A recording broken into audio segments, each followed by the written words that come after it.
तेरे भावे जो करो भलो गुरु संसार।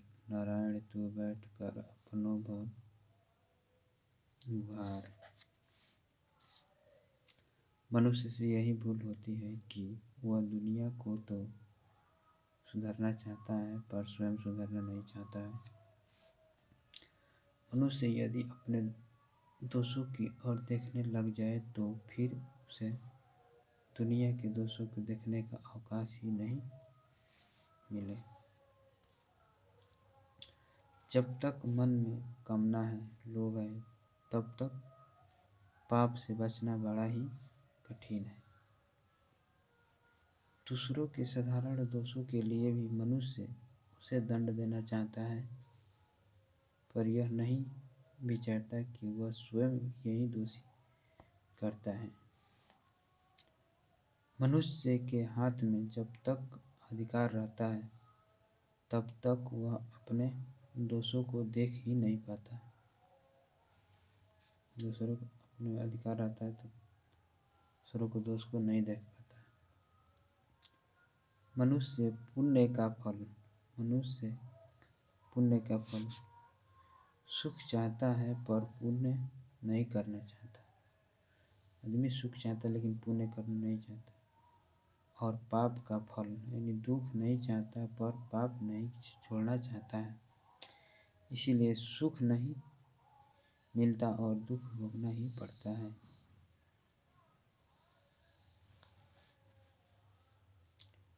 याद रखिए, चोरी का पैसा कभी घर में अस्थायी नहीं रहेगा। इतना ही नहीं, वह बहुत दुख देकर जाएगा। बुरे कर्म का फल अच्छा हो ही नहीं सकता। बुरा कर्म करते हुए जो किसी को फलते फूलते देखा जाता है वह उसके इस बुरे कर्म का फल नहीं है, वह तो पूर्वक किसी शुभ कर्म का फल है जो अभी प्रकट हुआ है। अभी जो वह बुरा कर्म कर रहा है उसका फल तो आगे चलकर मिलेगा। पाप करते समय मनुष्य यह भूल जाता है कि इसका फल क्या मिलेगा।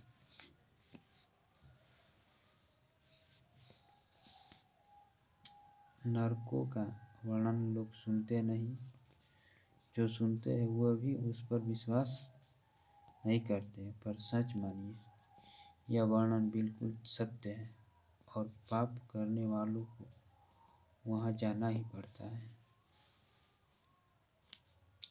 मनुष्य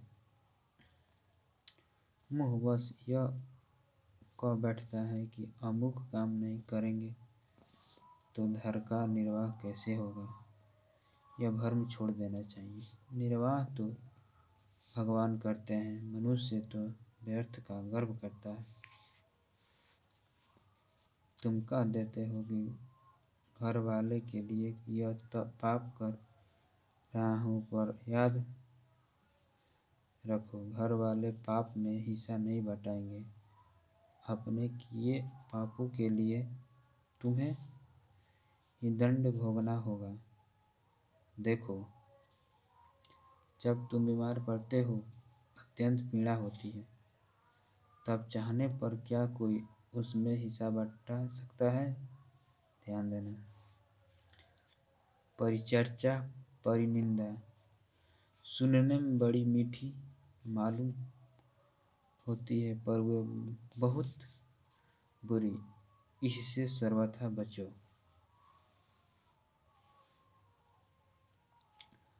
कानों को लगाओ भगवान के नाम, गुण, लीला, चरित्र आदि के सुनने में।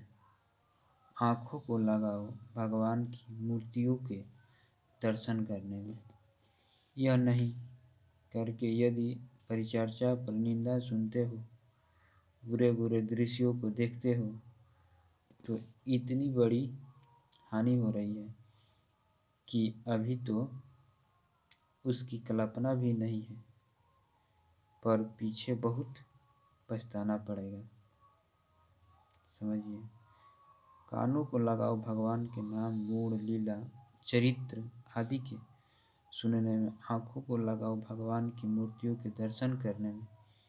यही नहीं करके यदि परिचर्चा परिंदा सुनते हो, बुरे बुरे दृश्यों को देखते हो, तो इतनी बड़ी हानि हो रही है कि अभी तो उसकी कल्पना भी नहीं है, पर पीछे बहुत पछताना पड़ेगा।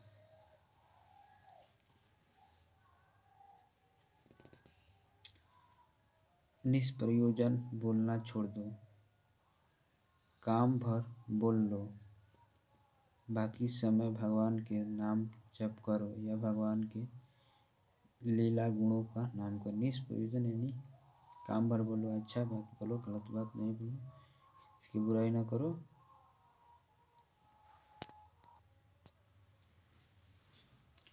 इंद्रियों के द्वारा ही पापों के दृश्य मन में आते हैं, इसलिए भूलकर भी इंद्रियों को बहिर्मुख मत होने दो। सब तरह से उन्हें भगवान में लगाव रखने का प्रयत्न करो। यह प्रयत्न रात दिन निरंतर करने की चीज़ है। बुरी चीज़ों को आग और सांप की तरह मानकर उनसे बचते डरते रहो। विषयासक्ति मन का बड़ा भारी रोग है। यह रोग मिटेगा बार बार सभी इंद्रियों को भगवान में लगाते रहने से।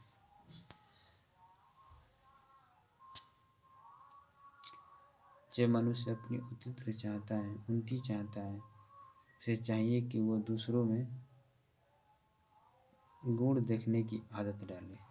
गुण, जब मनुष्यों में पराया दोष देखने की बान पड़ जाती है, तब दोष हुए बिना भी उसे दूसरों में दोष दिखने लग जाते हैं।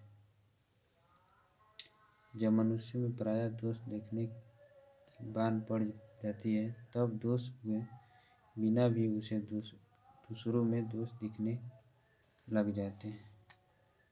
रोग मिटाने के लिए 3 बातें होनी चाहिए।